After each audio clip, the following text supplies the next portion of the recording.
שהיה מלומד בברכות. וכל מי שהיה רוצה ברכה, היה בא לרבי מקוז'ניץ והיה מברך אותו. יום אחד באו זוג ערירים, באו לרבי מקוז'ניץ ואמרו לו, תברך אותנו בבן. היו עניים מרודים. אמר להם, אם תביאו לי 50 זהובים, שזה היה סכום עצום, אני אברך אתכם ובעזרת השם הברכה שלי תעזור. מאיפה לנו 50 זהובים? היה להם, הלכו, עשו 10 זהובים, היה כל ממונם, אחו כל מה שהיה להם, הביאו אליו. אמר להם, אני אמר לי 50, תביאו לי 50 זהובים. הלכו, חיפשו, בחרו, לא ידעו מה לעשות. האישה אמרה, יש לי עצה נהדרת. ניקח את 10 זהובים ונחליף אותם ב50 מטבעות של כסף. זה שווה ערך. הביאו 50, לא 52 הוא רצה, בגימטריה הבן. 52 מטבעות של כסף והביאו לשקית, הנה רבי, בוא תברך אותנו בבן. פותח רואה בכסף, אומר להם, תקחו את זה ואל תחזרו אליי יותר, אני לא רוצה לראות אתכם. התחילה לפתור את האישה. בעלה אמר לה, אשתי היקרה, אנחנו לא צריכים את הרבי. הקדוש ברוך הוא יעזור לנו. אם הקדוש ברוך הוא רוצה, לא יהיה לנו בן. אם הקדוש ברוך הוא לא רוצה, לא יהיה לנו בן. קם הרבי מקוז'ניץ והתחיל לבכות, שמח. אמר להם, אם אתם סומכים עליי ולא על הקדוש ברוך הוא, הברכה שלי לא עוזרת. עכשיו אני יכול לברך אתכם. ומה זה אומר לנו על החיים שלנו? האדם יותר מדי סומך על הדברים החיצוניים של העולם הזה. אומר, אם יהיה לי הרבה כסף יהיה לי טוב, אם יהיה לי ילדים יהיה לי טוב, אם אני אתחתן יהיה לי טוב. ומה צריך לסמוך?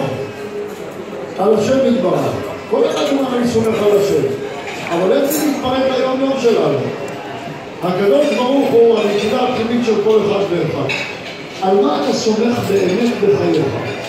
האם על הנקודה הפנימית שלך או על הנקודה החיצונית? מה אתה רוצה? את האהבה הפנימית שלך או שאתה רוצה את הנקודה החיצונית? כשאתה לומד תורה, מה אתה רוצה? לדעת את החומר שאתה לומד או להתקשר להשם ולראות את השם באמת בגלל שאתה רוצה את הדבר? מה אתה רוצה, להביא מתנה לאשתך או אתה רוצה לראות אותה כשאתה מגיע את המתנה? הנקודה הזאת היא נקודה כל כך חשובה בחיים, שאם אנחנו נעצור רגע אחד ונידרש אליה ונאמר, העולם הזה הוא רק אמצעי, הוא רק חומר גלם. כל מה שאני רוצה בעולם הזה הוא לא הנקודה שאותה אני באמת רוצה בחיים. אבל מה לעשות שאני מרגיש שאני רוצה אותה? אני מרגיש שאני רוצה שיהיה לי כסף. איך האנשים אומרים הרבה פעמים, העיקר, מה העיקר? העיקר הבריאות. זה השקר הכי גדול שיש. העיקר הבריאות? בריאות זה מלשון לבד, מחוץ לבריאה, מחוץ לבורא. בריאות זה רק דבר חיצוני. גם היטלר, יימח שמו וזכרו, היה בריא. העיקר הבריאות? באמת העיקר הבריאות? מהיום אסור להגיד יותר העיקר הבריאות.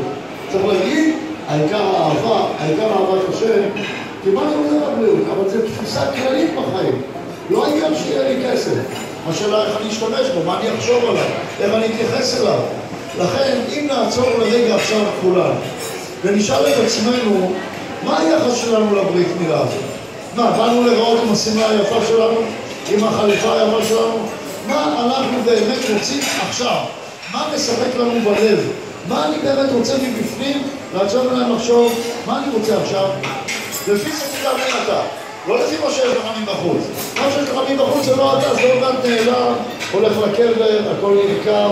מה שיש זה רק צורת ההתייחסות שלך לדברים, ואת זה צריך לשחרר בחיים. ואם לשם נידרש, אז תבין שהפנימיות היא הדבר החשוב ביותר, הוא לא חיצוניות. חיצוניות היא לא שום חצי. אני רוצה לאחר, ההורים היקרים, שתזכו לחנך את עדן וכך שהנקודה הפנימית שבו תצמח ותעלה ותראו ממנו רוב נחת. בעזרת השם תגלו אותו בשמחה לדרך של פנימיות התורה, של פנימיות האדם, שיהיה אוהב את הוריו, אוהב את ישראל, אוהב את עם ישראל ואוהב את אלוקיו. תודה רבה. מי שרוצה, משפחה, חברים, ננסה דברה לכבוד המשפחה, זה מה שבדרך כלל אני עושה, ויש כאלה